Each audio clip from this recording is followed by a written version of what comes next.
We are joined by Canadian. Yep. All right. What part of Canada are you from? Just north of Toronto. Okay, yeah. I'm semi-familiar with that. But you're living in That's Indy the easy right now? one. Yeah, that's my college roommate is from Toronto. Don Mills, Ontario. Okay. As a matter of fact. And I know that you are, I should introduce you. Dalton Kellet is our guest, a guitar player. Yes. Do you have do you have a special Canadian band that you like the most? Ooh, Canadian band. Yeah, I love promoting some Canadian content. Always been a huge Tragically Hip fan. Rest in peace, Gord Downey, but they're a national treasure for us and one of our biggest rock bands. And really, like I said, just they're like Canada's band.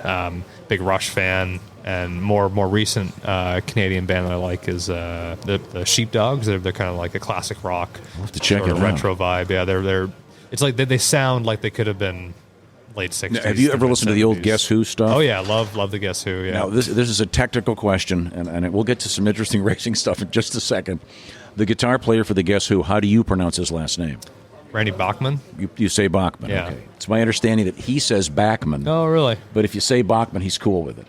And if you ever, he's like. Well, now I know if I ever meet him. Yeah. He is like the nicest guy of all time. He has a bunch of YouTube videos where he's going over all their hits and like how to play them and all that. Like I've learned how to play Undone on my guitar, like watching him explain how he came up with it. He's super cool if you ever get a chance to meet him. So far, this is the least interesting IndyCar interview anyone's ever done. I apologize. I just wanted to meet our guest.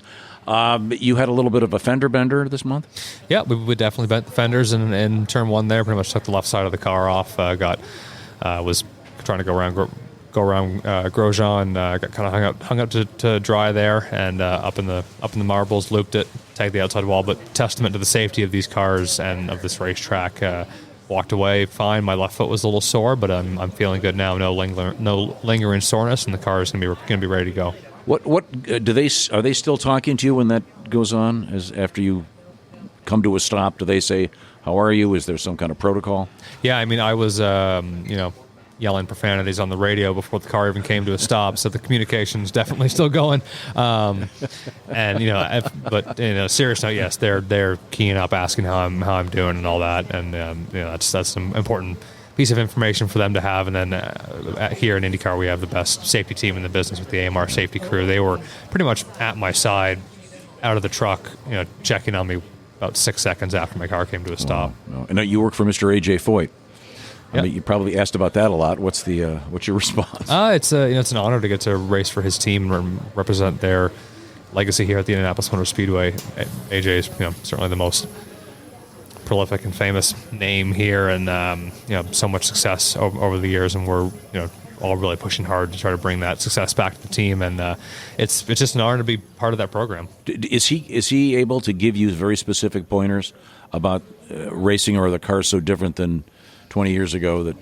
I mean, I think his last 500 was 93, so he still drove a modern era car per se, but it's certainly different now. I mean, everything's a little bit more refined or advanced, however you want to say it, but there's definitely advice that he gives more in general terms about racing or about the feel of the car. Yeah. Between you and J.R. Hildebrand, and I can't speak for Kirkwood because I haven't seen him as much in the trivia mode or the intelligence mode, but I think you guys would win. The AJ Foyt team would definitely win a intelligence contest between you guys over everybody else. One of the things that you've put out recently, a number of videos for someone like myself who was public school educated my whole life, don't know really anything about engineering, all that, but kind of dumbing down the process of how the aero works and all of that has been hugely beneficial to a huge race fan. How did all that stuff come about? Like, where did the idea of kind of going to TikTok and putting that stuff out?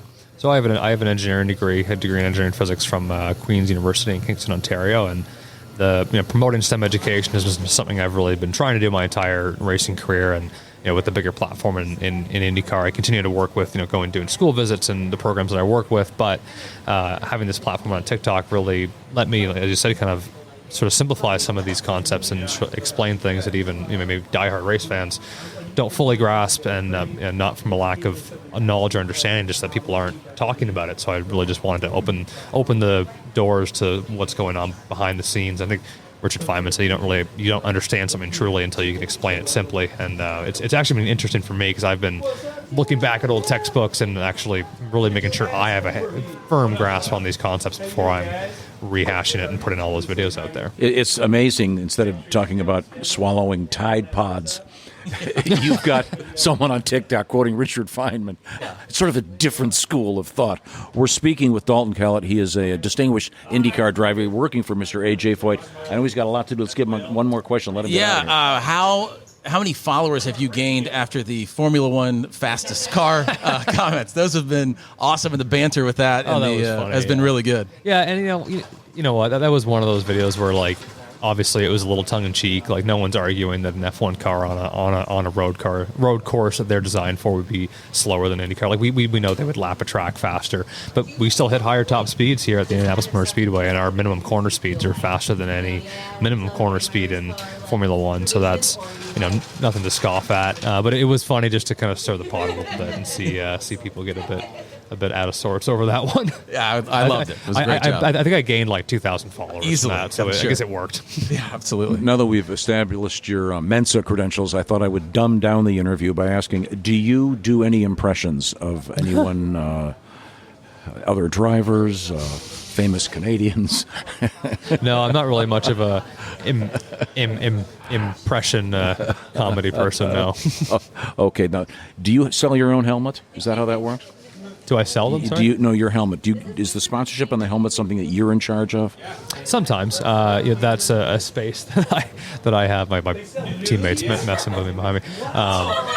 That is a space that I have the ability to go and sell myself, and sometimes we'll extend that to other partners that we want to bring some more value to, or we'll have a small single race deal. Have you sold it for Indy? There we go. So, I have not sold it for Indy, so if you know anybody that wants to ride around on my maybe on my a Canadian helmet, flag or something. Yeah, something like Maple that. Leaf. Okay, well, it's great talking to you, man. Very nice to meet Thank you so much. Thanks.